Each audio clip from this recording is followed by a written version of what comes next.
Hello and welcome to the Humble Seer. So, we're going to talk Tupac Shakur and significant other, but it's going to be top heavy Tupac Shakur.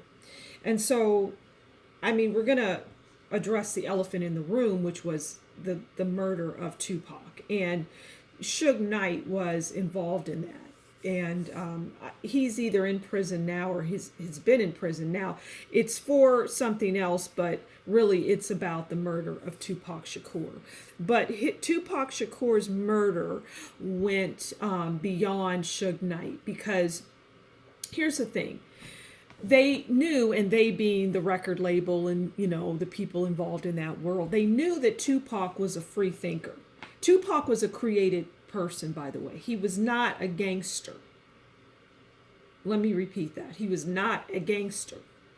He was just lyrically talented, or he was good, and he had everything that was necessary to be the image, the persona that record label wanted.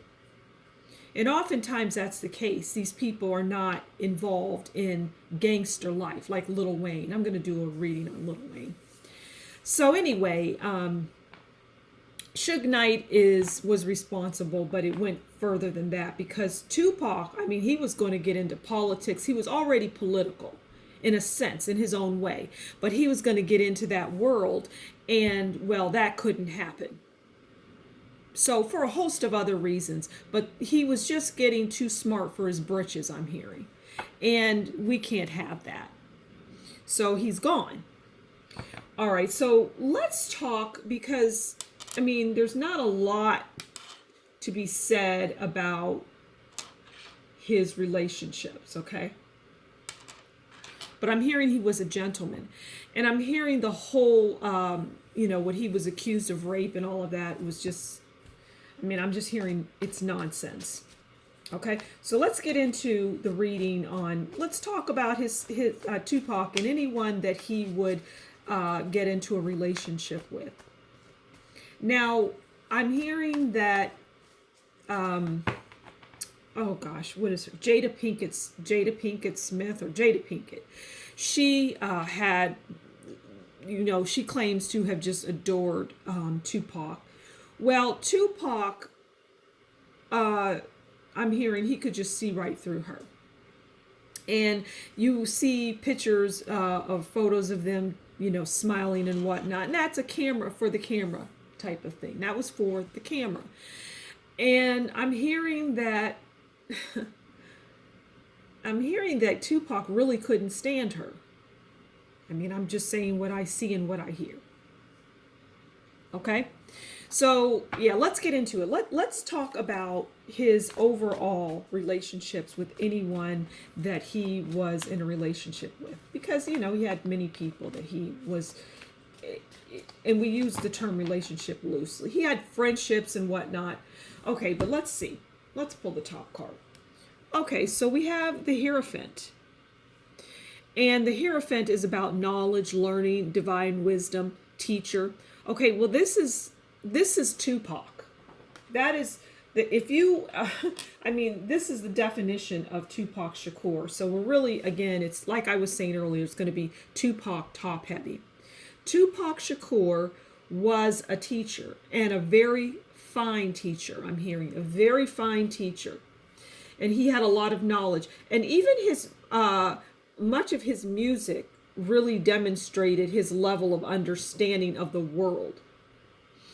And in his music, he wasn't always permitted to say certain things. And like he would write his lyrics, put his lyrics together, because he did write a lot of it. And then it would be looked at by the higher ups, and they would say, well, change this and move this around and make this more gangsta, I'm hearing. And so he would have to do that. And he just, that's where he just started to go downhill. He was tired of that. He didn't want that. He wanted to be real, and he wanted to talk about life and worldly things. he wanted to talk about. But in any relationship or friendship, because that's what I'm hearing over relationship that he would get himself into, it would be about him and his knowledge. And some of the people that he was involved with had knowledge too, and he enjoyed that exchange. So he was the teacher. He was always the teacher, and he was always philosophizing. That is, it's like Tupac was synonymous with philosophy, okay, is what I'm hearing. And he was a very good philosopher. He was a good thinking man. I mean, he was a modern day, like a Plato or Socrates or something like that. That was Tupac Shakur. Wow, that's really fascinating. Okay, so let's look at how did Tupac view, we'll say friendships, because that's what I keep hearing. These friendships that he involved himself in. How did he view them? Just a really smart guy. Okay, how did he view them? Genius level. He was a genius.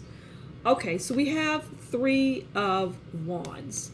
So he viewed them as 3 of Wands. Luck, opportunity.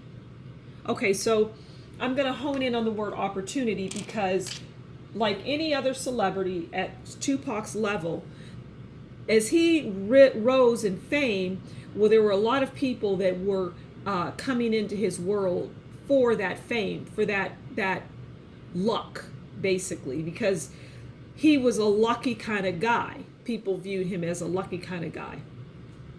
So they viewed him in that way. And they viewed him as, well, they viewed him over time as they got to know him as a philosopher, as somebody that just had an amazing, expansive mind. And they were lucky to be in his presence, I'm hearing. Oh, wow. He really shined. Okay, so that's great. All right. So how did Tupac view them? How did Tupac view them? Okay. I'm going to take those 2. So we have the 4 of Cups and we have the 10 of Wands. Okay, so 4 of Cups is dissatisfaction, unhappy.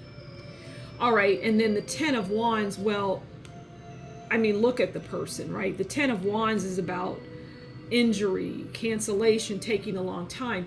So they viewed him as definitely not a boring person, but as the 4 of Cups, they wanted a full-blown relationship, hence the Jada Pinkett experience. They wanted a full-blown, she's an opportunist. They wanted a full-blown relationship with him. You know, something out in the public where it was a full-blown, long-term relationship. And he wasn't going to do that because I go back to the word friendship, because that word just keeps popping up. It just keeps coming in. Friendship, friendship, friendship. So that's pretty much his relationships. But let's rewind a little bit and talk about the whole murder of Tupac. And there is a picture of Tupac in a car. And it's coming to me, it stands out because the look in his eyes was the look of, okay, so before I say that, Tupac was like he was like a modern day Martin Luther King. In a sense, he was a lot of people rolled into one man. This was an amazing person, and he was like that in that he knew his death was assured, and it was soon. And that look that he had when he was in that vehicle told the entire story. But it was a look of, is this getting ready to happen? But also a look of, I know this is happening, and I'm fine with that. Because I have laid down my legacy and people will talk about me and they'll watch me for years to come. So I'm ready. And plus, I'm tired of looking over my shoulder. All right, so Suge Knight, so the Tupac knew that he was going to go. He knew he was going to be killed. He knew he was going to be taken out. And the closer it came to him being killed, and he is dead. There's no Tupac alive and living on an island somewhere, or sightings of Tupac Shakur. Tupac Shakur is no longer with us in this world, okay? In this human world. He is not with us. But he knew that his life was going to be taken, like that week before his murder. He sensed it. And Suge Knight has all but admitted to it. So in a cryptic way. But if you can break down cryptic speak, then you will know that he's saying, I had something to do with this. But like I say, really it was the powers that be that came and snuffed him out, because they felt this is a good time. This person's mouth is getting too big. But really, in translation, he's a brilliant person that can move many, many people, and we simply cannot have that. We must take him now. And now is a good time because of this, that, and the other. He's profitable. And he has music, and that music can continue to come out. But his music will forever be remembered and will profit greatly on his what he has produced, which is his best. Wow, that was a lot. And I'm going to leave it there. So, Tupac, may you rest in peace. Thank you for stopping by the Humble Seer. As always, please consider liking, sharing, and subscribing, and leave your comment below in the description. I'd love to know what you think about this.